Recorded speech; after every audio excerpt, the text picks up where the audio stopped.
This is a naturally dyed 100% merino wool scarf that I've dyed with natural dyes. I've used Brazilwood and Weld, and I'm going to take you through the process of how I have achieved this. This is my starting point. I start with a gray wool scarf. I'm wetting out the scarves in hot water before I put them in the mordant bath. The mordant bath contains alum salts, which prepares the scarves to take the dye.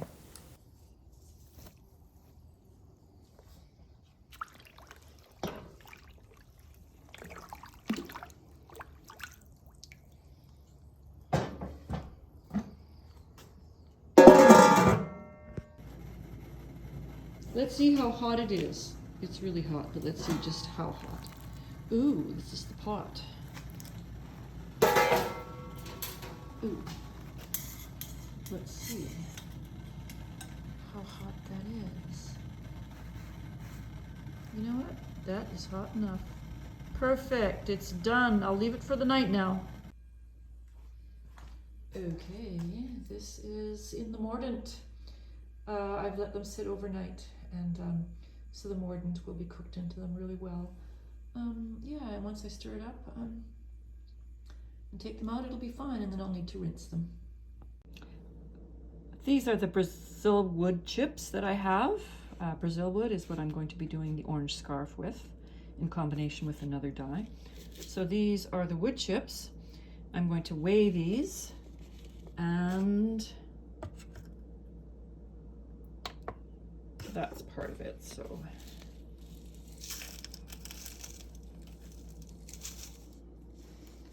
now I have my Brazilwood chips measured, and I'm going to put them in this vat on the stove, stainless steel vat, and then I'm going to cover them with water, cover it with water.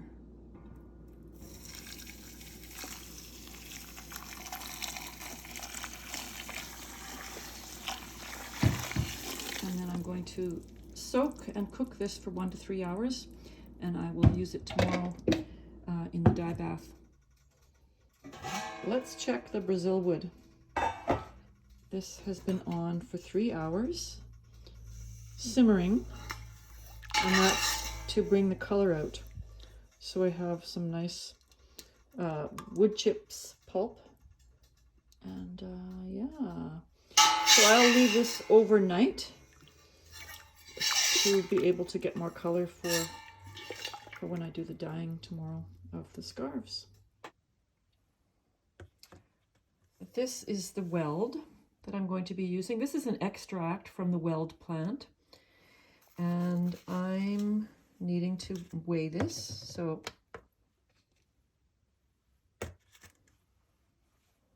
do a tear on that, and then this is the weld, and so I want 40 grams. It's quite a lot.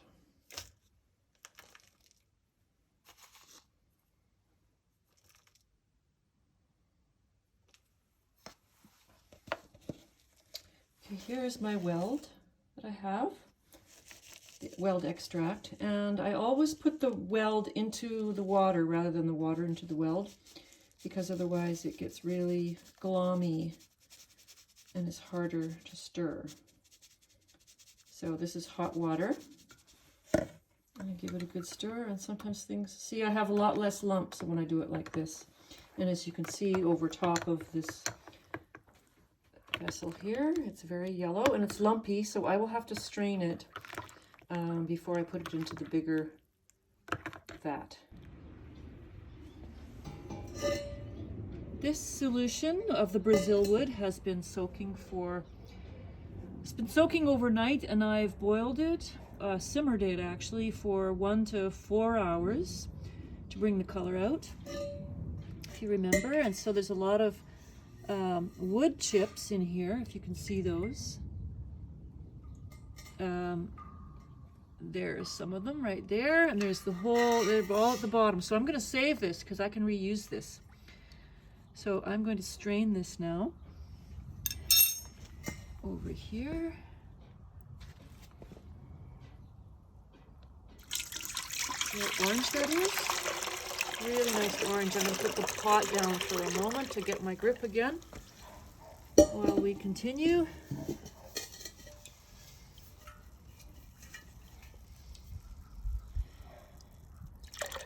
If you can see inside this vat that I'm lifting, you'll be able to see all of the sediment that I will collect and keep. So this pulp is precious because I can reuse it. See that in the bottom? I'll use all of that again. It's less saturated, of course, but it can be used. And so this will go into the vat now, ready for use. Okay. This is the weld that I have here. Ooh, look at that. Okay. Remember, I said to always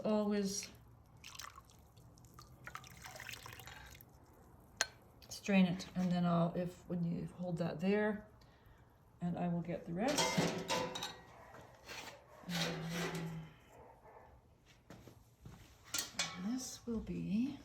This has already been strained, but I'm going to strain it again, just in case. It's very yellow, but look at going into the, yeah.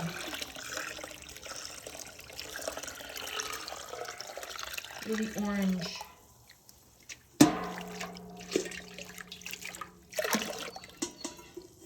Okay, so I'll stir this up and let it sit for a while so that it integrates, and then I'll introduce the scarves to be dyed. Okay.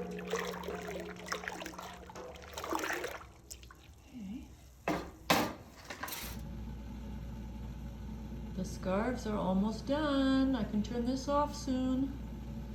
Really exciting for a new color.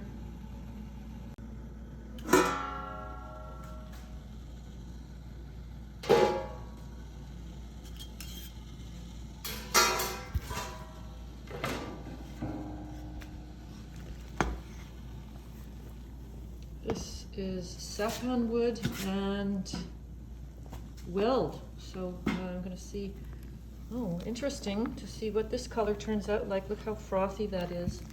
And it has to be the right temperature before I turn it off, so it takes about an hour to bring it up to the temperature that it needs to be.